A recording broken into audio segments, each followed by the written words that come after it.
Let us pray. Heavenly Father, we love you, Lord, for asking your help at this time, that I can remember the things that I've studied, and those that are here to be illuminated by the Spirit, to have understanding, that we would worship you through our effort and grow in knowledge of your work through history. Jesus, thank you for who you are. Let this be a time of worship, Master. For your name we pray. Amen. Amen. Since it has been a few, what I'm going to do is try to keep it shorter tonight, and I try all the time. We're going to try tonight. I've got to go over a few things, and I just got some documents that I wanted to try to clarify some things on the history of Ephesus and the local goddess Artemis of Ephesus and some of the debates. It's been a lot of time on that, but didn't have as much time to put them in the writings like I wanted to, so we're going to do some basics on that.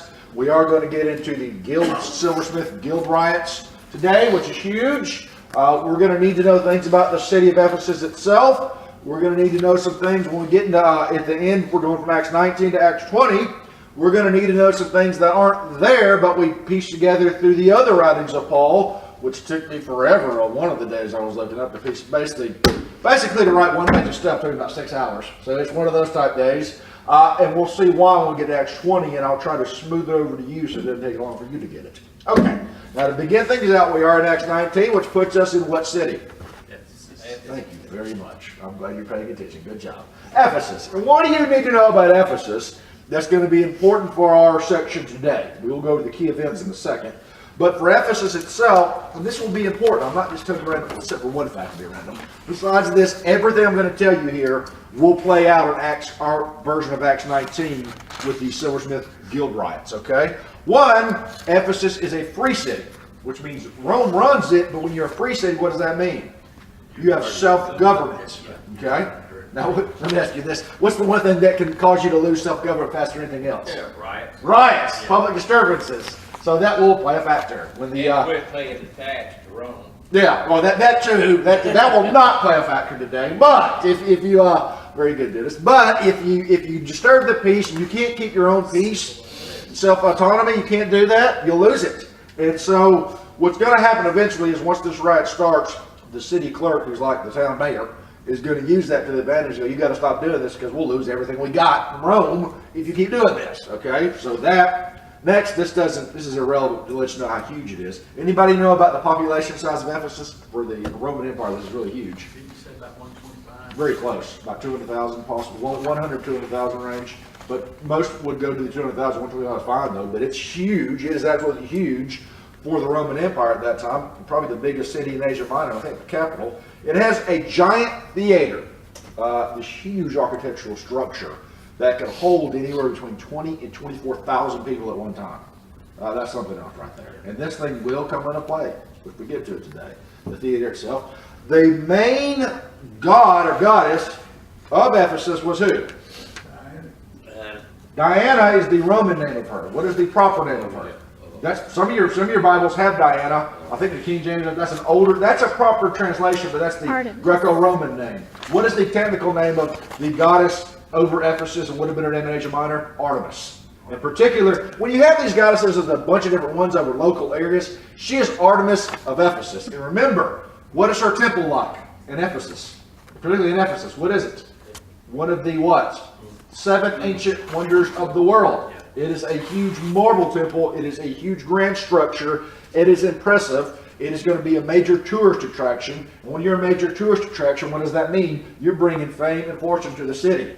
You don't want to threaten things that bring fame and fortune to the city. Because what happens? You lose all your money, all your tourists, all your fame. And what is one thing that can cause a false religious object to lose fame and fortune quicker than anything? The people converting to Christianity. So this will be a problem today. We will see that.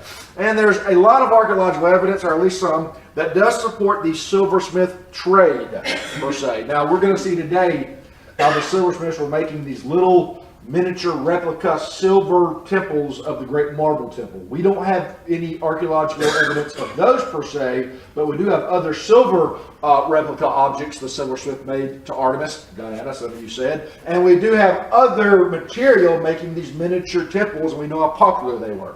Basically, you go to Ephesus, like Disney World, and you can take back a little idol, which would be a miniature temple, and you can take that to your homeland, and these people were making those. Okay? There you go. This is, false religious tourist trap of the New Testament world. And that's exactly what it was. All right, now, just to bring you up, because you need to know all this stuff, because it all comes into play, because Paul's going to have this long period of time in Ephesus, 2 to 3 years, closer to 3 years, this being his third missionary journey, but it's called that, and that's really loosely called that, because he spends most of it in Ephesus. What are some of the key events? First, we saw what? He meets and converts some of John the Baptist's disciples. It's debated if they technically are, but they are. I have no problem with that. Next, he does what? He teaches in the synagogue for 3 months, gets rejected, and splits community. Always does that. Then he moves his teaching ministry to what? The hall of what? This evil Sith Lord. What's his name? Tyrannus. Yes, very good. Evil Sith Lord. He's an evil Sith Lord from Star Wars. And he was probably a hard lecturer, professor who lectured there when Paul wasn't teaching there. During this time, Paul is going to basically become a Christian Greek philosopher. He's going to be in this area for 2 years in that particular area. The gospel is going to flourish in Asia. And also during this time, he is performing extraordinary miracles. And remember, these extraordinary miracles, for all practical purposes, mimic Ephesian magic. What are these extraordinary miracles? Took some of his clothing and give Sweat to rags. And the key there is, and I think this is the key, it's not they come to him, the material objects go to them. Right. And that is unheard of. I mean, that is just unheard of. That is totally extraordinary, okay? You have that. Then we have what we talked about last Sunday night. Paul's not involved in this, but in a way he is, because what happens here, we have 7 sons of Sceva, or who? Who are these people? They're Jewish exorcists. Yeah, and so they're going around doing the Jewish exorcism, and they're going, wow, this guy Paul, he uses the name of Jesus, and he can talk over material objects if he will get healed. This name must be something cool, so they're trying to invoke it, and the demon says what? I don't know you. You have no reputation. You have no reputation in the spirit world. I don't know you. And so he shames him, beats him, sends him out running, and this has a huge impression. It freaks everybody out, who then this leads to what? The grand book burning of what? Magic text, spells.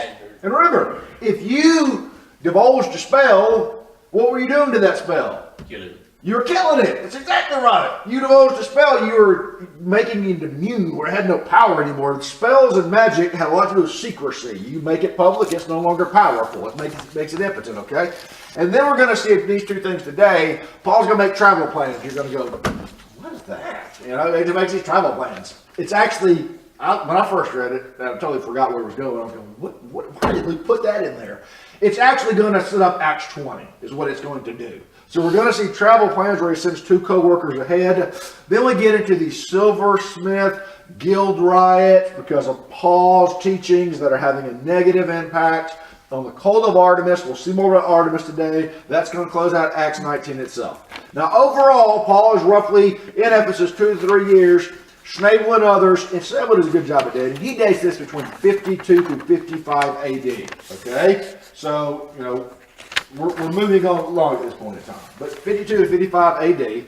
And now around this time in Ephesus, in his Ephesus ministry, towards the end, and I'm going to mention this twice tonight when we get to Acts 20, what we're going to see is we're going to see some things that aren't mentioned in Acts that you've got to piece together to make Acts 20 make any sense. Okay? When you first read Acts 20, you're going, what? Yeah, that's not making no sense either. But what happens is when you piece Paul's other letters together, you find this out. Towards the end of his Ephesian ministry, spring 54 range, he's going to write the letter to 1 Corinthians. Okay, 1 Corinthians gets written towards the end here. He is then going to visit Corinth, and when he goes to Corinth, he's going to have a falling out there. Okay? This is going to cause him to return to Ephesus in the summer of 54, just there for a few months. He is then going to write the letter of tears. Anybody know what that is? That is a severe letter that gets mentioned in Paul's letters that is now lost. And in this severe letter, he basically rebukes the Corinthians very horribly. Okay? We will go over that when we get to Acts 20. This is going to go by the hands of Titus. Luke never mentions Titus. But Titus is huge. We'll get to him when we get to Acts 20. Right around this time he's having these issues with the church of Corinth is when the silversmith guild riot breaks out for him here in Acts 19. He's having a bad day. Okay? A lot of bad stuff's happening to him. Shortly after this, he's going to leave in AD 55, not because of the guild riot, but because of his travel plans. One of the things that are cool, he leaves Ephesus. This is where we pick up Acts 20. And he's going to basically go to Macedonia. What is the main city in Macedonia we know in the Bible? What is it? Macedonia is what? Philippi. It's going to be your main one. There's a couple, but Philippi. From Philippi, he's going to write 2 Corinthians. Then he's going to go down to Corinth. Going to stay in Corinth for a few months, and he's got a little letter called the letter to the Romans. What is that? Romans. The book of Romans, okay, yes, there we go. And these are the things on the side he's going to do right here, okay? These are his side ministries that are all connected with Acts 19 and Acts 20 that are all going to kind of flow together here. That being said, Acts 19, verse 21 and 22. Read that for us. Now after these events, Paul resolved in the Spirit to pass through Macedonia and Achaia and go to Jerusalem, saying, after I have been there, I must also see Rome. And having sent into Macedonia 2 of his helpers, Timothy and Erastus, he himself stayed in Asia for a while. So we have in verse 21 and 22 kind of really travel plans. Oh, what? Well, we get this, Luke. You got all kind of cool stuff happening, and you give me some travel plans? It's going to lay itself and set itself up to let you know he doesn't leave Ephesus because the guild rider events. He's already made these plans, okay? He's not getting chased out of town. He's doing it for his own reasons. He feels led by the Spirit to make these plans. He's got to get the plans going. There's going to be something to all this, okay?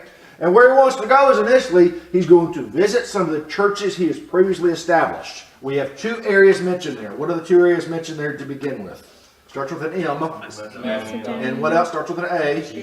Okay. Macedonia, you're going to have one place I just named. What is that one place?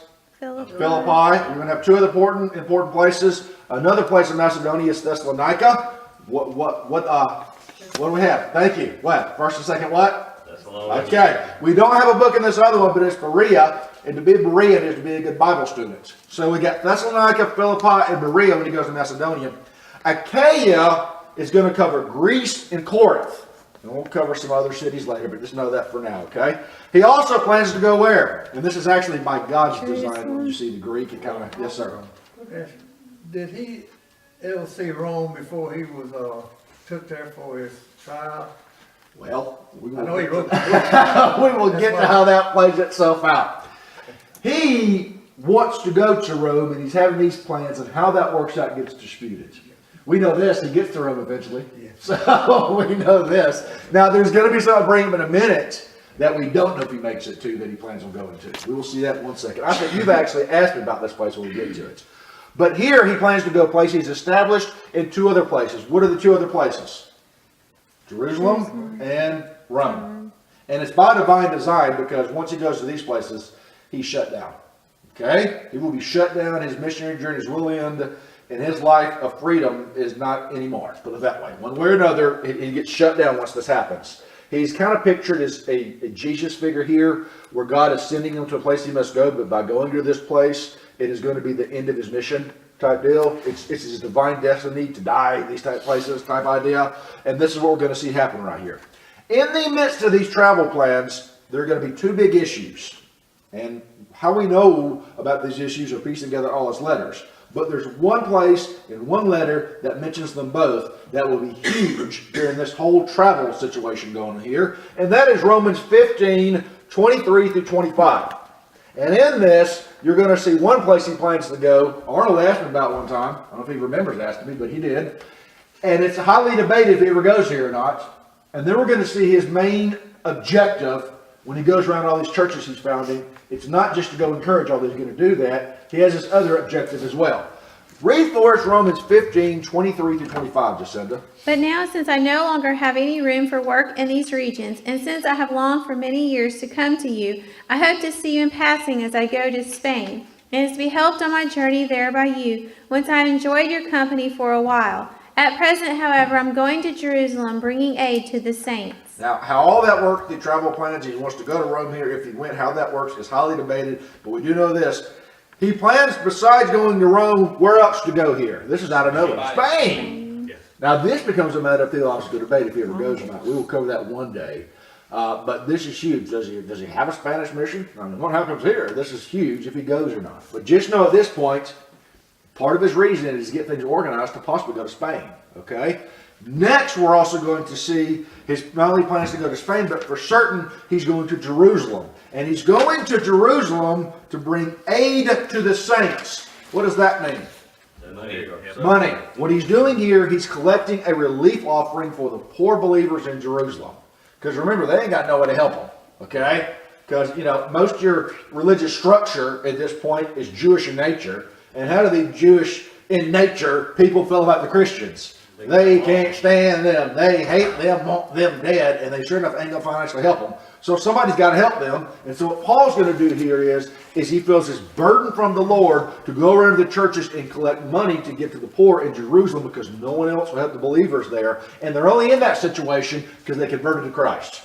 So he's going to do what he can to help keep them alive. Your widows, your orphans, these type of things. And he's going to make this his big project, and we will see that come about in Acts 20. All right, quickly, verse 22 again. Read that. Acts 19:22. And having sent into Macedonia 2 of his helpers, Timothy and Erastus, he himself stayed in Asia for a while. So he's sending ahead to Macedonia. We don't know why he stays any longer, but the Lord's plan here. But he sends ahead 2 workers here, and they are going to teach, encourage, but also promote this big collection that's going on. You know, Paul's not going to show them, give me a love offering.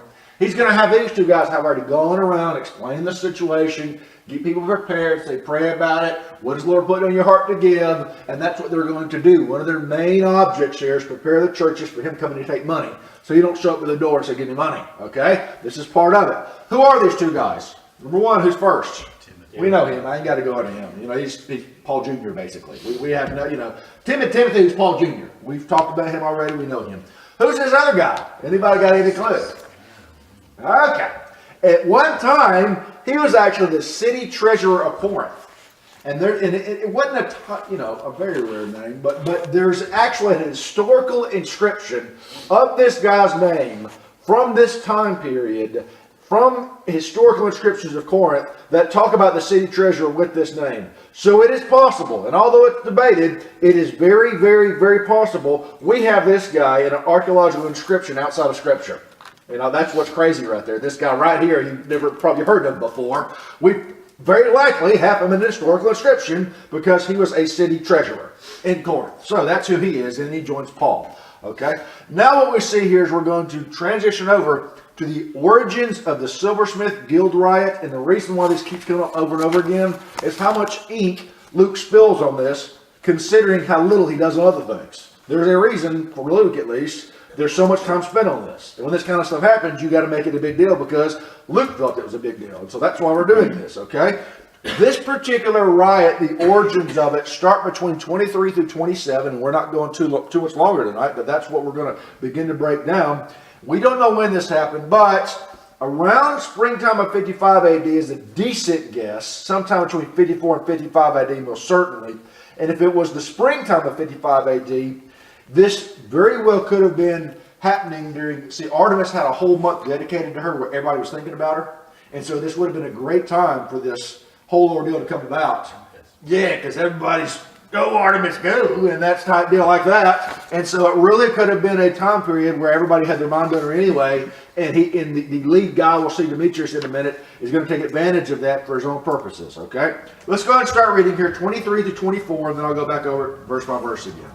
About that time there arose no little disturbances concerning the way. For a man named Demetrius, a silversmith, who made silver shrines of Artemis, brought no little business to the craftsmen. All right, now here's where we need to break down and really dig in a little bit more to Artemis, and I wish I had more time to do it.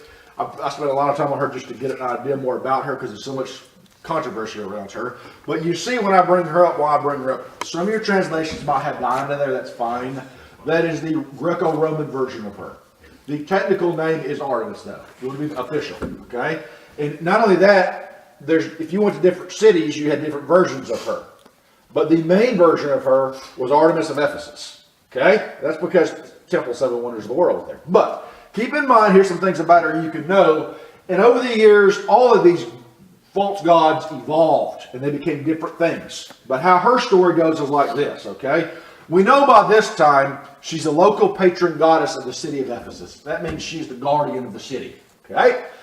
She is the older twin sister of Apollo. We've talked about him before, right? And why she's older in the ancient text. Her mother, which was one of Zeus's wife, her mother has her, and then she goes to another location and has him, and she actually has to help her mother have him and defend off these people who are trying to kill him. Okay, so although they're twins, there's a little space and gap between the birth. They're goddesses. You got to give them a little leeway right here. This is how this myth works. And not only that, okay, So she's the older twin sister of Apollo, which is huge because we've seen Apollo. He is huge in Greek gods. Well, what's interesting is during this time period, she's huge in the New Testament world. She is actually, next to Zeus, she's probably second as far as having one version of her or another all across the Mediterranean world. So if you want to talk about as far as you went to a city, you would find something dedicated to her one way or another, only next to Zeus, then she'd come next in line. That's how big she is, okay? And so she was the older twin sister of Apollo, daughter of Zeus and Leto, L-E-T-O, and known as Diana in Greco-Roman thought. She begins as the swift-footed virgin goddess of hunting. She reminds me of a vampire, quite honestly, okay? She is known super fast, is what she is. She is known, and this whole virgin thing, you go, why are they bringing it up? Because this becomes part of her cult, a big ordeal in her cult. And she is the goddess of hunting, which is going to put her over the world of wild animals and natural vegetation. What did a lot of people have to do back then to survive? You had to go where? Get your own stuff. And who would you need to help you go get your own stuff? Her. So you make sure you always be on her good side. So you start out with that with her. She inevitably becomes the goddess over childbirth and anything female. She becomes a very, very, very, very, very female-oriented goddess. Anything you females have that have to do with your femalism, once a month, you would have to go pay homage to her, or you could get in serious trouble, put it that way, okay? During child labor, you made sure to invoke her to protect you, okay? She was big. This is what you did. You had to know her. She was big to you. It's possible she becomes a fertility mother goddess, but this becomes disputed because when you see her cult object, there's all these little balls on her, and the question is, what is that representing or not? But that could make her a fertility goddess, or it could be all the bulls that were sacrificed to her. And there's a debate on that. We'll cover that another time. And many of her myths, this is all about this person. In many of her myths, she's given this very vindictive personality, in her older myths especially, okay?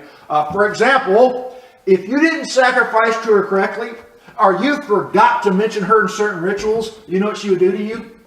She sent a monster to eat your newborn baby. I mean, she's one of those types. Yeah, exactly. So she's over childbirth, but if you didn't sacrifice to her and you forgot to do a right ritual to her, she sent a monster to eat your baby. Her hunting partner got pregnant, apparently, didn't tell her about it, so she turns her hunting partner into a she-bear, okay, just because she can. She's like, how dare you not tell me? We're not about that. You're a she-bear now.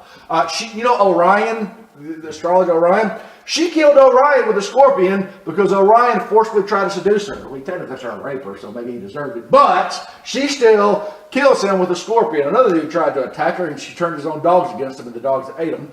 She is, and most goddesses in mythology, one way or another, have a love story. It's just what goddesses have. She has no love story, but she's known to kill, and kill. So she is very good at killing, not love. And in popular thought, if she appeared to you naked in a dream, it was a horrible omen that meant something absolutely horrendously horrible was about to happen in your life. It's what they thought in popular thought. You didn't want it to happen. Now, during the New Testament times, like I said, she was exceptionally popular, but in Ephesus, she was the most popular thing there was. Okay, she dominated, she ruled. And like I said, her temple was one of the 7 most ancient wonders of the world. It brought in a bunch of tourism, it brought in wealth, it brought in fame, and her symbol was the bee. And you go, what, bee? Now I used to go, maybe they thought she was the queen bee, and that's why that would make sense. And I thought, okay, okay, whatever. Now you read modern things, we realize that ancients didn't understand the lead bee was a queen bee. They thought the lead bee was a king bee. And so it has nothing to do with that. But it does have to do with her perpetual virginity and the fact that bees are the only animal that don't procreate with a partner. And don't ask me that, I'm not a biologist, so I don't know how that works. But according to the articles I was reading today, that's why. Okay, anybody a biologist in here? Anybody can maybe explain to me how that works? Because I did not know. It didn't go into detail. I'm just giving you information at this point in time. Now, that works good. Okay, there you go. All right, thank you very much. Now, in Ephesus, remember, she's a little nicer in Ephesus compared to her more traditional ideals. In Ephesus, she was known to communicate through oracles. Why is that important? Because what was her brother known to have? Remember the oracles of Delphi? It was her brother. And now in Ephesus, she begins to kind of take on this role where you would go into a trance and she communicate.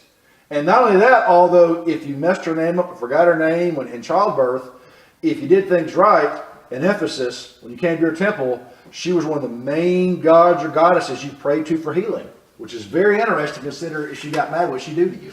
but she was also known there as a healer. And although she technically wasn't over magic, her counterpart Hecate was, she's connected to magic, and her name can be used in magic spells themselves, although what happens there is the ancients got her and Hecate mixed up a lot. And like I said, last but not least, and there's a ton more, but for now, all you need to know is, in Ephesus, she has her own month. And I call it her own Mardi Gras month, but it probably had a lot more to do with sex than it did with sacrifices and false gods like she is. And every day she'd have a ceremony, a banquet, a parade, or a sacrificial ritual. And like to be a priest or priestess of her, in Ephesus particularly, you had to basically give it your sexuality. The female priestesses, what it was called was sacrificing your fertility to her, giving everything to her in that route, because she was known as perpetual virgin. You kind of had to be. And what happened is initially both males and females had to, and the males had to become eunuchs. But then a law was passed where males couldn't be eunuchs anymore, and so they had to sacrifice cohabitating for at least a year, if not longer. So anyway you looked at it, you to be a priest or priestess, you gave it one or another your sexual rights to come to her, which is weird because most of the other gods and goddesses, you went crazy with that, but not her. So this is let you know she is a little unique, but she is huge. And with all that being said, in your history of Artemis, because she's that big, read verse 23 again. About that time there arose no little disturbance concerning the way. Now, about that time means the timing of the guild rites that are about to happen. No little disturbance is a way to say a big, great disturbance. Yeah. A very, very, very, very, very, very, very, very, very big, great disturbance. And disturbance, what disturbance is talking about is a civil disturbance or political agitation in Ephesus. And what is this civil disturbance or political agitation over? What's it say right here? It's over the what? The way. Way. And what is the way? It's Christians. It's the name for Christianity. It's what they called themselves. Remember that. We called ourselves the way back then because we're the way to God. And there's more to it than that. Went over before. But the way, followers of Jesus, they're going to be the reason for the social upheaval. And now read verse 24. For a man named Demetrius, a silversmith, who made silver shrines of Artemis, brought no little business to the craftsmen. Okay, so this lets us know the instigator of this great civil disturbance in verse 23 is a man named who? Demetrius. A what?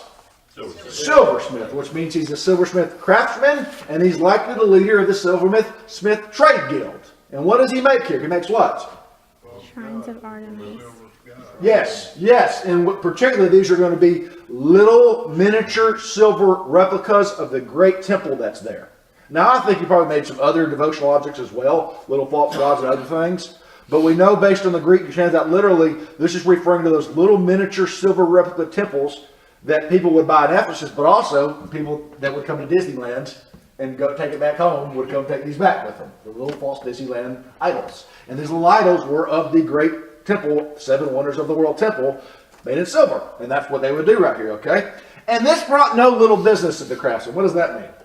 They were making Hey, it. Yeah, it's made a killing. This brought a whole lot of business. You see how he's wording this in the negative to emphasize the positive. Yeah. This speaks about how the occult objects made to Artemis, especially the little miniature silver temples that everybody came to buy, caused business to financially thrive. And that's what it's talking about. Not just because the citizens bought them, but because it was a tourist trap for all the Mediterranean world to come to the temple and to take home with them. Okay.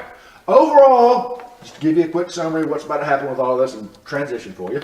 23 and 24 are basically saying Demetrius, a prominent silversmith, gets worried about the future status of his trade, given that Christianity is causing the financial situation of his trade to decline.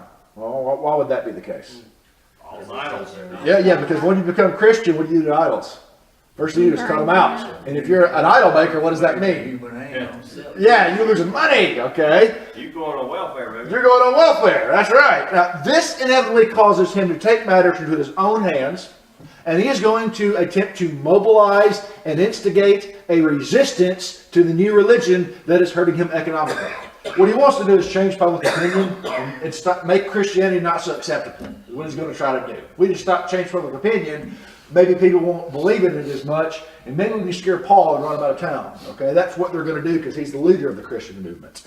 And what we're going to see here, we pick up verse 25 to 27, we're going to see a speech to his trade guild members, which is going to combine economics with religious and patriotic pride.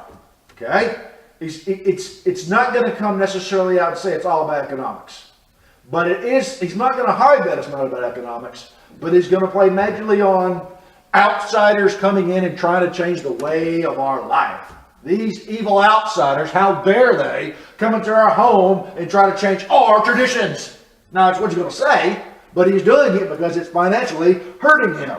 But he is a charismatic speaker who words things masterfully. Okay, to be a silversmith, he should have been a poet because he does this great right here. And although this sounds a little difficult, I will break it down and we'll see where we've got to stop, what we've got to stop. Read verse 25 to 27. These he gathered together with the workmen in similar trades, and said, Men, you know that from this business we have our wealth. And you see and hear that not only in Ephesus, but in almost all of Asia, this Paul has persuaded and turned away a great many people, saying that gods made with hands are not gods. And there's danger not only that this trade of ours may come into disrepute, but also that the temple of the great goddess Artemis may be counted as nothing, and that she may be even deposed for her magnificence, she whom all Asia and the world worship. All right, we will go over this quickly and see where we've got to stop. What he's going to do is he calls a meeting, calls everybody together, gathers everybody in his guild hall, and he's going to make 6 points in this speech. He's going to talk about their prosperity, which is how they get their wealth, Paul's influence on their society, Paul's teaching, the potential damage of Paul's teaching to their own trade guild, the potential damage of Paul's teaching to the temple of Artemis, and the potential damage of Paul's teaching to the cult of Artemis as a whole, and Artemis and the ideology behind her, and the impact this will have on the city of Ephesus. Okay? Now let's just quickly, verse by verse, break this down. I got to send the pinpoints over here so she can do this easier. Read the pinpoint 25, verse 25 for us. Men, you know that from this business we have our wealth. This urges the members of his guild to consider the source of their prosperity. And what's the source of their prosperity? Artemis. Selling stuff for Artemis. Artemis and the cult of Artemis, that gives us a very lucrative trade. And this is our cash cow. We don't want to go welfare. All right, now 26a. And you see and hear that not only in Ephesus, but in almost all of Asia, this Paul has persuaded and turned away a great many people. He's emphasizing that Paul has a very impactful and influential ministry in Ephesus and even the surrounding areas, which people would come in and worship Artemis. But when Paul talks, people listen.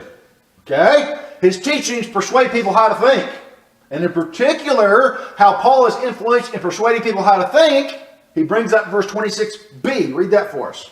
Saying that gods made with hands are not gods. So he's making people think that the gods made with hands are not gods. Implication being, the traditional gods are not real deities, including who? Artemis of Ephesus. And you know what? If people start believing that traditional gods are not real deities, they're going to stop worshiping them. And if people stop worshiping them, they're going to stop buying their devotional objects. And if they stop buying their devotional objects, what's going to happen to us? We're going to be out of business, baby. And that's not going to be something we want to happen, is it? And so this is what he's saying right here now, which turns to his next critique, verse 27a. And there's danger not only that this trade of ours may come into disrepute. So basically he's saying false teaching threatens the reputation of the trade, of our trade as a whole. So not only does he cause us to lose money, he's going to discredit the validity of our occupational trade altogether. You know, these people think that Artemis deceived them, and we were part of the Artemis cult, so they're going to think we're deceptive, and we're no longer going to be trustworthy and valid, and no one's going to buy stuff from us at all anymore. So he not only cause us to lose money in the false religious realm, he's going to cause us to lose money where our trade is no longer valid altogether. That's going to be a problem. And so that's what he says right there. And not only this, verse 27b. But also that the temple of the great goddess Artemis may be counted as nothing. His teaching is going to potentially damage the temple of Artemis, the great grand structure. You know, this is one of the great structures of the ancient world. And if this gets no repute, if this just loses its reputation, then who else is going to be hurt? The city of Ephesus. The city of Ephesus will lose fortune and fame and stop being a great tourist attraction. See how he's worded that out now. So not only is it us and our economics and our religion, it's our city. Oh, he's threatening our city. Oh no, he's threatening, how could this outsider come in and threaten our city? And he gets even more poignant right here, verse 27c. And that she may even be deposed from her magnificence, she whom all Asia and the world worship. Now what it's saying here, his teachings on that, they potentially damage the Artemis cult altogether. When it says depose of her magnificence, this is talking about his discrediting of the validity of Artemis's myths, Artemis' physical manifestations, and Artemis's oracle revelations. And if these get discredited, she could lose a following, it could deteriorate and cease to exist. And if the Artemis following deteriorates and ceases to exist, you know what happened? He will threaten and destroy our traditional way of life. How dare he? This is what he's done right here. This was a smooth operator right here. He has just taken it and made it sound like he wanted it to sound, to twist it the way he wanted it twisted. And how do you think that these people are going to hear it? Oh, yeah. Oh, how dare he? No, he didn't. No, no, no, no, no, no, no. And here's their response in verse 20 through 29. When they heard this, they were enraged and were crying out, "Great is Artemis of the Ephesians!" So the city was filled with confusion, and they rushed together into the theater, dragging with them Gaius and Aristarchus, Macedonians who were Paul's companions in travel. When they heard this, the guild members heard this, they do two things. They get furious. How dare that outsider threaten our way of life? And they begin to chant, "Great is Artemis of Ephesus! Great is Artemis of Ephesus!" Which is a very popular chant at that time that you did during her month, okay? And then this chant, people start hearing it, they begin to pour out in the streets, and everybody starts chanting this in that guild, and people in the city start going, "Oh, yeah, Artemis, yeah," so they get involved. Just because it's what they know. And so now we have this mass chaotic scene where the city is filled with confusion. Other citizens are joining in the chant, and we've got a citywide disturbance that is an utter scene of chaos. All based on this guy's speech. How dare these outsiders come in to our town and threaten our way of life? We will not have that. And this is what he's saying right here. And then rioting breaks down the streets. It is just an utter scene of chaos. Outsiders are threatening our way of life. We're not going to have it. So the scene shifts from the guild hall to the streets to the theater. What do we say about the theater? It's huge. And it can fit how many people? 20 to 24,000 people. And you might have every seat packed out at this point. We don't know, but it's huge, okay? So he's got them. And then they don't see Paul, so what do? The next best thing they do what? Grab his buddies. Grab his buddies. Gaius and Artie. And that's what it's called. This is what these names are short. This is Gaius and Artie, okay? So they drag Gaius and Artie, and they take them and they do what? With these 20 to 24,000 people around them, they set them out in front of the stage and go, "It's their fault!" And this is where things get really, really, really, really, really hectic. And that's where we're going to stop for right now and hold off till next time when we bring it together. So what are your questions so far?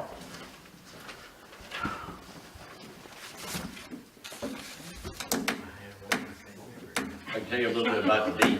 The bee? Yeah. Did you learn about the bee? I don't know how the bee procreates, so if you learn that, just throw it out there. The queen lays the egg. Okay. The drone bees fertilize the egg. But they never touch each other. They never touch So the queen, that's the whole point. There's no technical touching, and that's why, that's what they think, that's for her being the perpetual virgin, what they wanted with that. So that makes sense. If she dies and they don't build a new queen right away, the hive dies. Okay, all right. Well, you're beyond this. Very good. So that's that's good information. I had no idea. I had no idea how that worked, but that makes sense now. I kind of thought that was it, but I wasn't about to put my name on that one because I wasn't quite sure. So anyway, We have. Leader must be like them angels. Got a queen down there. yeah, yeah. Okay. All right. Are there any other questions with that? And I'm really running out of ink, but we've actually got pictures of Artemis of Ephesus. And I need to, if I get some more, I'll try to print them out to show you, because we can see what we're talking about, and I'll show you what the debate is if she became a fertility goddess. Is the ruins of the temple still there? Or is it completely gone? No, I think there's some ruins still there, but they're not nearly as intact as this. We've got some statues of her that are like really intact. I mean, like you can tell everything about it. It is just, it's very, very, very, very intact. Where you look at it, oh, that's that. That's I see this. This makes sense. Yeah. The temple itself, you can't do that to. But you can. Some of the old yes. I think there are ruins of it. I'll try to get pictures of that. I know there's reconstructions of it. I know that there's enough of it we can do reconstructions. Okay. And I don't know how much of them are actually left right now. I've seen the reconstructions of them though. And I've got pictures of those in some programs I know. But I've got the actual pictures of the little idols of her, and they're supposed to replicate the bigger idols that were in the temple, and they are detailed. I've seen lots of renderings Yes. of the old temples and everything, and how they're just absolutely Yes, yes. And I'm not sure if I've seen hers or not. I will see if I can find a picture of the exact ruins that are left of hers. Seven wonders of the world, Yes, yes, and the hanging gardens of Babylon Yep. were what I'm doing. yes, yes, yes. And the Colossus. They still around? The roads,